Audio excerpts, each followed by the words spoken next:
What's up, my honey bunnies, and welcome back to a new video. Thank you so much for tuning in. I really appreciate you guys spending your time watching my video. So today's video is going to be a review, demo, swatches type of video. So we're going to be talking about the new Bite Beauty foundations. Just in case you guys didn't know, Bite Beauty just went 100% vegan, and I think that is amazing. I applaud them for that.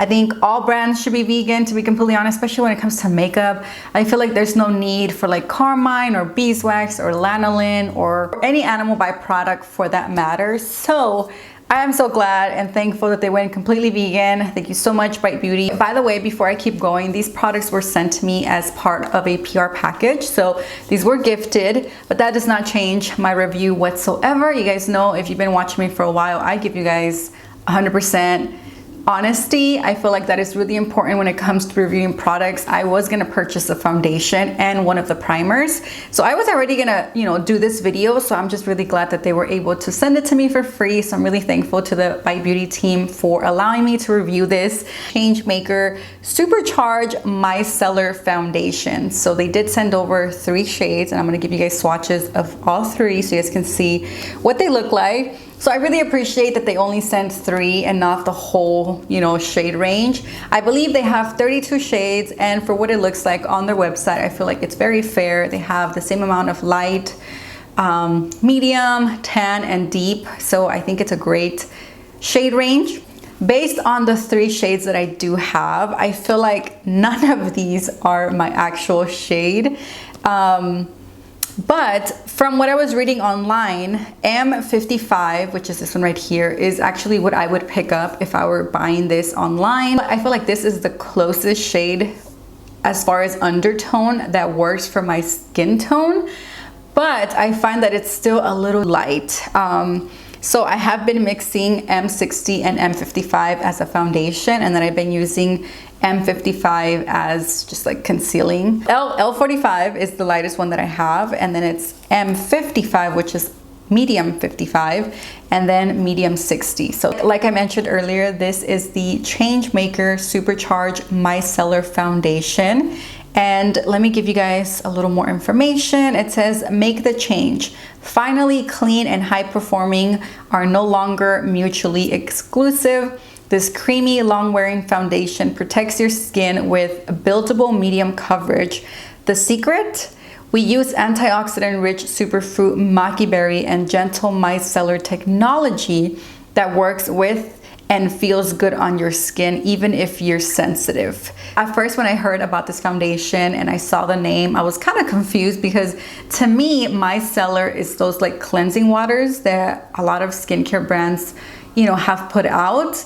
And I was like, how is that gonna work with like a foundation? But it turns out it's just the micellar technology and not like the micellar water. So I'm not really big on knowing like the science behind everything, so I can't really explain it, but I'm just gonna read to you guys what it says right here. It says, inspired by skincare, it gently mimics skin texture for a smooth, non-cakey look. It's a clean, high-performing foundation with gentle micellar technology to mimic skin texture for a natural, flawless finish.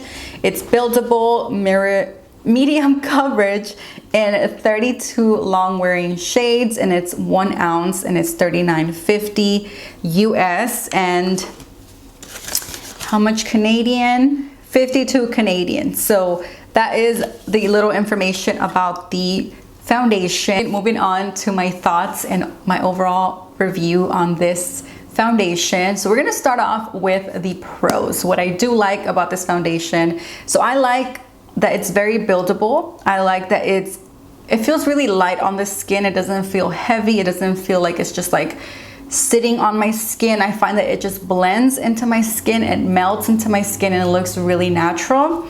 I like the coverage. It's supposed to be a buildable medium. It's more like a light to medium, because when I first apply like the first layer, the first layer does kind of just even out everything, but you can still see my blemishes peeking through a lot.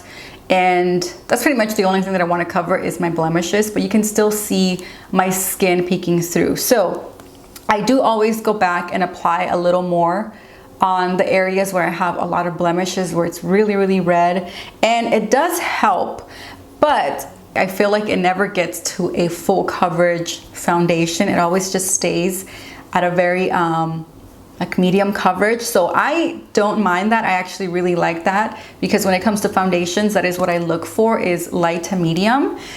Even though I do have a lot of blemishes for the most part, I don't mind showing them. Like, sometimes I like to wear foundation to cover them, you know, kind of like conceal them a little bit, but I don't want to be like flawless, like covering every single thing on my skin, because that's just not what I go for when it comes to makeup.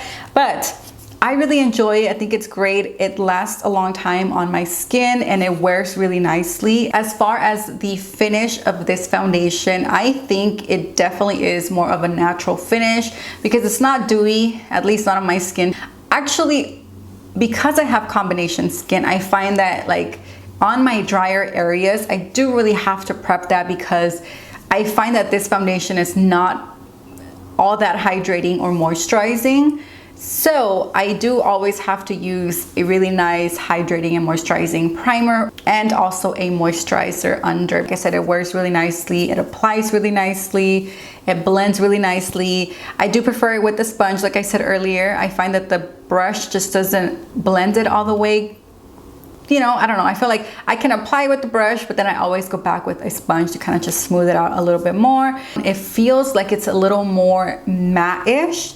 So I find that throughout the day, even if I don't wear the powders or the primer, my skin doesn't get that oily. So I don't know if it's something in here that is making my skin a little less oily, but I just really, really appreciate that it doesn't make my skin super greasy and oily at the end of the day. So those are my pros. Let's move on to my cons, because I do have some cons. And again, this is just my opinions and my experience with this foundation based on what I usually go for when it comes to, like, you know, foundations. So my first con is the packaging. Even though it's very cute and minimal, I strive to be a little more eco-friendly, and I wish I would have seen this in a glass bottle instead of a plastic tube. But again, that is just my preference. Regardless, I was still gonna buy this if they didn't send it to me, but just wanted to throw it out there. I wish they would have came out with a glass bottle. My second con is the fragrance. So this does have fragrance. You can go on their website and look at their full ingredients. So it does have perfume / fragrance, and the scent is there. You can smell it, and it does linger throughout the whole day. I don't know how to describe it, but it kind of smells very powdery to me. And like I said, that is one of my cons, because I am trying my hardest to avoid fragrance in my skin. My skincare or makeup. And I know it's very hard, especially when it comes to makeup, because I don't know why they like to add fragrance, but if Bite Beauty is watching, please remove the fragrance. I find that it's just not necessary when it comes to a foundation. So that is my second con. I think that is it for this video. I hope this video was helpful. If you guys liked it, give it a huge thumbs up. Don't forget to subscribe if you guys have not done so. Turn on your post notifications so you don't miss any of my videos. Like always, thank you so much for watching, and I will see you guys on my next video. Bye guys.